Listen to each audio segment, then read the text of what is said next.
ശരിക്കും ഡയറ്റൊക്കെ നോക്കുന്നവർക്ക് വേണ്ടിയിട്ടുള്ള ഒരു അടിപൊളി ഡയറ്റ് ബ്രേക്ക്ഫാസ്റ്റ് റെസിപ്പിയാണ് താരം കേട്ടോ.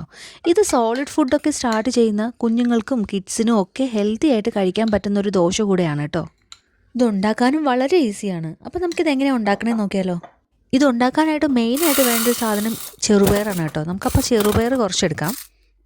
ഇതുപോലൊരു പാത്രം എടുത്ത് അതിലോട്ട് ചെറുപയർ ഇടുക കേട്ടോ. ഇതിൻ്റെ മെഷർമെൻറ്റ് എങ്ങനെയാണെന്ന് വെച്ചാൽ ഞാനെടുത്ത ഗ്രെയിൻ ഡിസ്പെൻസർ 700-ൻ്റെ ആണ്. അപ്പോൾ അതിൽ 100 ml ആണ് 1 കപ്പായിട്ട് വരുന്നത്.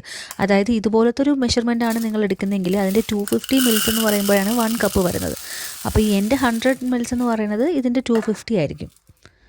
അത് നമുക്കൊരു ബൗളിലോട്ട് ഇട്ട് കൊടുക്കാം കേട്ടോ. അടുത്ത് നമുക്ക് വേണ്ടത് ഉഴുന്നാണ് കേട്ടോ. ഉഴുന്നെടുക്കുന്നത് നമ്മൾ ചെറുപയറിൻ്റെ തന്നെ പകുതിയാണ് നമ്മൾ എടുക്കുന്നത്. 1 കപ്പാണ് നമ്മൾ ചെറുപയർ എടുക്കുന്നതെങ്കിൽ അതിൻ്റെ ഒരു 1/2 കപ്പ് മതിയാകും നമുക്ക് ഉഴുന്ന്. ഞാനിവിടെ ചെറുപയർ എടുത്ത 100 ml പാത്രത്തിൽ തന്നെ 50 എടുക്കുകയാണ് ചെയ്തത്. നിങ്ങൾ ഏത് പാത്രത്തിലാണോ ചെറുപയർ എടുക്കുന്നത് അതിൻ്റെ പകുതിക്ക് വെച്ച് നമുക്ക് ഉഴുന്നെടുക്കാം. പിന്നെ നമുക്ക് ആവശ്യമായിട്ടുള്ളത് ഉലുവയാണ് കേട്ടോ. ഉലുവ നമുക്ക് 1 ടീസ്പൂൺ മാത്രമേ ആവശ്യമുള്ളൂ. അതും നമുക്ക് ഈ ബൗളിലോട്ട് ഇട്ട് കൊടുക്കാം. ഇത് മൂന്നും കൂടെ ഇട്ടതിന് ശേഷം നമുക്കിതിലോട്ട് നല്ലപോലെ വെള്ളം ഒഴിച്ചിട്ട് 2-3 പ്രാവശ്യം നല്ലതുപോലെ ഒന്ന് കഴുകി വെള്ളം കളഞ്ഞെടുക്കാം കേട്ടോ. എന്നിട്ട് ഈ പയർ നല്ലപോലെ മുങ്ങി നിൽക്കുന്ന രീതിയിൽ വെള്ളം ഒഴിച്ചിട്ട് മൂടി വെക്കാം. ശരിക്കും നമ്മൾ രാവിലെ ബ്രേക്ക്ഫാസ്റ്റിന് വേണ്ടിയിട്ടാണ് ഇത് ഉണ്ടാക്കുന്നതെന്നുണ്ടെങ്കിൽ ഓവർനൈറ്റ് ഇതുപോലെ വെച്ചിട്ട് രാവിലെ നമുക്ക് എടുക്കാവുന്നതേ ഉള്ളൂ. അല്ലെങ്കിൽ മിനിമം ഒരു 5 മണിക്കൂറെങ്കിലും ഇതുപോലെ വെള്ളത്തിലിട്ട് വെക്കണം കേട്ടോ. ഡയറ്റൊക്കെ നോക്കുന്ന സമയത്ത് നമ്മൾ ഇന്ത്യൻ ഫുഡ് പ്രിഫർ ചെയ്യുമ്പോഴേക്ക് രാത്രി നമ്മൾ കൂടുതലും ചപ്പാത്തി ആയിരിക്കും നമ്മൾ ചൂസ് ചെയ്യുന്നത്. അത് ഇടയ്ക്കൊരു വെറൈറ്റിക്ക് വേണ്ടിയിട്ട് ഇത് നല്ലൊരു ചോയ്സാണ് കേട്ടോ. രാത്രി ഡിന്നറിനാണെങ്കിലും വളരെ നല്ലതാണ്.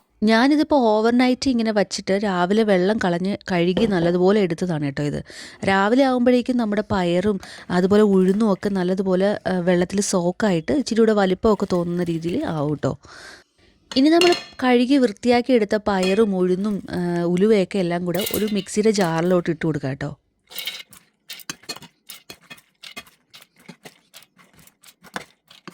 ഇത് മിക്സിയിൽ അരച്ചെടുക്കുന്ന സമയത്ത് നമുക്ക് കുറച്ച് സാധനങ്ങളൂടെ ചേർത്ത് വേണം ഇത് അരച്ചെടുക്കാനായിട്ട്. അതിന് വേണ്ടിയിട്ട് നമുക്ക് എടുക്കേണ്ട സാധനങ്ങൾ 4-5 ചെറിയ കഷ്ണങ്ങളാക്കിയ ഇഞ്ചി, 1 ടീസ്പൂൺ ചെറിയ ജീരകം, 1-2 കഷ്ണം പച്ചമുളക് നെടുകെ കീറിയത്, കുറച്ച് മല്ലിയില. മല്ലിയിലയുടെ ടേസ്റ്റ് ഇഷ്ടമല്ലാത്തവർ അതിന് പകരം കറിവേപ്പില എടുത്താൽ മതി കേട്ടോ. ഇത് രണ്ടും വേണ്ടെങ്കിൽ സ്കിപ്പ് ചെയ്താലും മതി. പിന്നെ നമ്മുടെ എരിവിൻ്റെ ഇഷ്ടമനുസരിച്ച് പച്ചമുളകിൻ്റെ എണ്ണം കൂട്ടുകയും കുറയ്ക്കുകയൊക്കെ ചെയ്യാം. കുഞ്ഞുങ്ങൾക്ക് കൊടുക്കുമ്പോൾ മാത്രം എരിവൊന്ന് ശ്രദ്ധിച്ചിടണമെന്നേ ഉള്ളൂ. ഇതെല്ലാം കൂടെ മിക്സിയുടെ ജാറിലോട്ട് ഇട്ടതിന് ശേഷം അരച്ച് കിട്ടാൻ പാകത്തിനുള്ള വെള്ളം ഒഴിച്ച് നല്ല പേസ്റ്റ് പോലെ അരച്ചെടുക്കണം. ഇത് അരയ്ക്കുന്ന സമയത്ത് വെള്ളത്തിൻ്റെ കൂടെ ഞാനൊരു 3-4 ഐസ് ക്യൂബ്സ് കൂടെ ആഡ് ചെയ്താണ് അരച്ചെടുക്കാറ്. അത് ഏത് ദോശമാവാണെങ്കിലും നമ്മൾ അരയ്ക്കുമ്പോൾ ഐസ് ക്യൂബ് ഇട്ട് അരയ്ക്കുമ്പോഴേക്കും നല്ല സോഫ്റ്റായിട്ട് കിട്ടാനൊരു ട്രിക്കാണ് കേട്ടോ. ഈ ഒരു പാകത്തിനാണ് നമുക്ക് മാവ് അരഞ്ഞ് കിട്ടേണ്ടത്.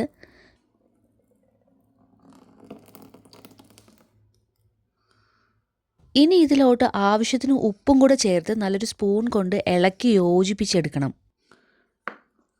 മാവ് അരച്ചെടുത്തതിന് ശേഷം കുറഞ്ഞതൊരു 15-20 മിനിറ്റെങ്കിലും റെസ്റ്റ് ചെയ്യാൻ വെച്ചതിന് ശേഷം ദോശ ചുടുന്നതാണ് നല്ലത്.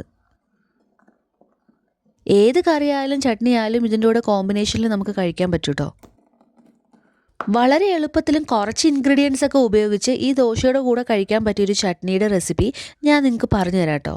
മാവ് റെസ്റ്റ് ചെയ്യാൻ എടുക്കുന്ന സമയം കൊണ്ട് വളരെ ക്വിക്കായിട്ട് നമുക്ക് ആ ചട്നി ഉണ്ടാക്കിയിട്ട് വരാം.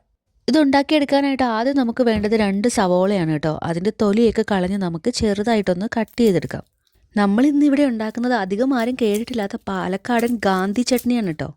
സവോള കട്ട് ചെയ്യുന്ന സമയത്ത് ഇതിൽ കാണുന്ന കട്ടിയുള്ള വെളുത്ത ഭാഗം നല്ലതുപോലെ പൂർണ്ണമായിട്ടും കളയണം കേട്ടോ. കാരണം ഈ ചട്നി ഉണ്ടാക്കുന്നത് സവോള പച്ചയ്ക്ക് അരച്ചെടുത്താണ്. അതുകൊണ്ട് തന്നെ ഈ ഭാഗം കിടന്നാൽ കയ്പ്പ് വരാൻ സാധ്യതയുണ്ട്.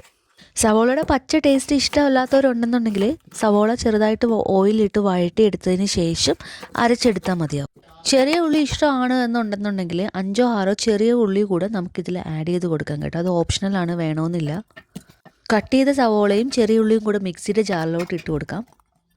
പിന്നെ നമുക്ക് വേണ്ടത് മുളക് പൊടിയാണ് കേട്ടോ. നമ്മൾ കാശ്മീരി ചില്ലി പൗഡറാണ് നമ്മളിതിന് എടുക്കുന്നത്. ആകെ 2 ടേബിൾ സ്പൂൺ മതിയാവും. പിന്നെ നമ്മൾ എരിവനുസരിച്ച് നമുക്ക് കൂട്ടുകയും കുറയ്ക്കുകയും ചെയ്യാം. എന്നിട്ട് നമ്മൾ നല്ലപോലെ പേസ്റ്റ് പോലെ ഒട്ടും വെള്ളമില്ലാതെ അരച്ചെടുക്കണം. നമ്മളിത് അരച്ചെടുക്കുന്ന സമയത്ത് ഉപ്പ് ചേർക്കാതെ വേണം അരച്ചെടുക്കാനായിട്ട്. കാരണം ഉപ്പ് ചേർത്ത് അരച്ചെടുത്താൽ കയ്പുണ്ടാവും. അരച്ചെടുത്ത പേസ്റ്റെല്ലാം കൂടെ ഒരു പാത്രത്തിലോട്ട് മാറ്റി വെച്ച് നമുക്ക് ആവശ്യത്തിന് ഉപ്പും കൂടെ ചേർത്ത് നല്ലതുപോലെ ഒന്ന് ഇളക്കിയെടുക്കണം. എന്നിട്ട് നമുക്കൊരു ചെറിയ പാന് അടുപ്പിൽ വെച്ച് ചൂടാക്കി അതിലോട്ട് കുറച്ച് വെളിച്ചെണ്ണ ഒഴിച്ച് കടുകും ഇട്ട് കറിവേപ്പിലയും കൂടി ഇട്ട് നല്ലതുപോലെ വഴറ്റിയെടുത്തതിന് ശേഷം നമ്മുടെ ചട്നിയിലോട്ട് ഇതിൽ ഒഴിച്ചു കൊടുക്കാം കേട്ടോ. ശരിക്കും കാന്തി ചട്നിക്ക് നമ്മൾ എണ്ണ ചൂടാക്കി ഒഴിക്കുമ്പോഴേക്കും കടുകും കറിവേപ്പിലയും വേണമെന്നില്ല കേട്ടോ, അത് ഓപ്ഷണലാണ്. പിന്നെ നമ്മളൊരു ടേസ്റ്റിന് വേണ്ടിയിട്ട് നമ്മൾ അത് ആഡ് ചെയ്യുന്നതേ ഉള്ളൂ.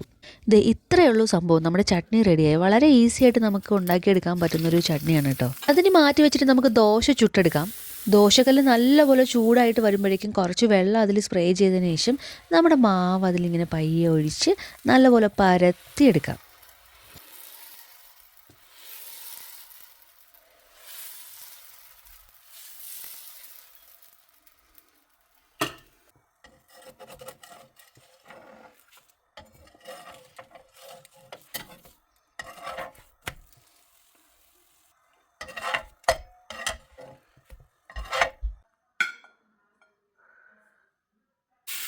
ഇത് നമ്മൾ കുഞ്ഞുങ്ങൾക്കും കിഡ്സിനൊക്കെ കൊടുക്കാനായിട്ട് ഉണ്ടാക്കുന്ന സമയത്ത് നമ്മൾ ദോശമാവ് ഇതുപോലെ ഒഴിച്ച് നല്ലപോലെ പരത്തിയതിന് ശേഷം അതിലോട്ട് നെയ്യ് ഒഴിച്ചിട്ട് നമ്മളൊന്ന് സ്പ്രെഡ് ചെയ്ത് കൊടുത്ത് ചുട്ടെടുക്കുന്നതാണ് നല്ലത് കേട്ടോ. അത് നല്ലൊരു ടേസ്റ്റും അവർക്ക് നല്ലൊരു ഹെൽത്തി ആയിരിക്കും അങ്ങനെ കൊടുക്കുമ്പോൾ.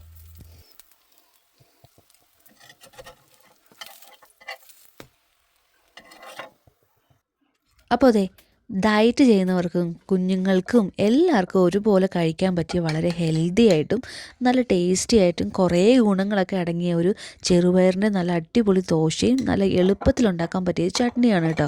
എല്ലാവരും ഒന്ന് ട്രൈ ചെയ്ത് നോക്കണം കേട്ടോ. എനിക്ക് നല്ലൊരു കളർഫുൾ ആയിട്ടുള്ളൊരു ഗ്രീൻ കളർ ആയതുകൊണ്ട് തന്നെ കുഞ്ഞുങ്ങൾക്ക് കഴിക്കാനും വളരെ ഇൻട്രസ്റ്റ് ആയിരിക്കും. ഇതുണ്ടാക്കി കഴിച്ചതിന് ശേഷം ടേസ്റ്റ് എങ്ങനെ ഉണ്ടായിരുന്നു, ഇഷ്ടമായോ എന്നൊക്കെ ഉള്ളത് കമൻറ്റ് ചെയ്യണേ. ഇന്ന് ഞാൻ ഹെൽത്തി ആയിട്ടുള്ള ഡയറ്റിൻ്റെ തോട്ട്സ് നിങ്ങളുമായി ഷെയർ ചെയ്ത സ്ഥിതിക്ക് ഞാൻ പോയിട്ട് നല്ലതുപോലെ ചിന്തിച്ച് മറ്റൊരു തോട്ട്സുമായിട്ട് പിന്നെ വരാം.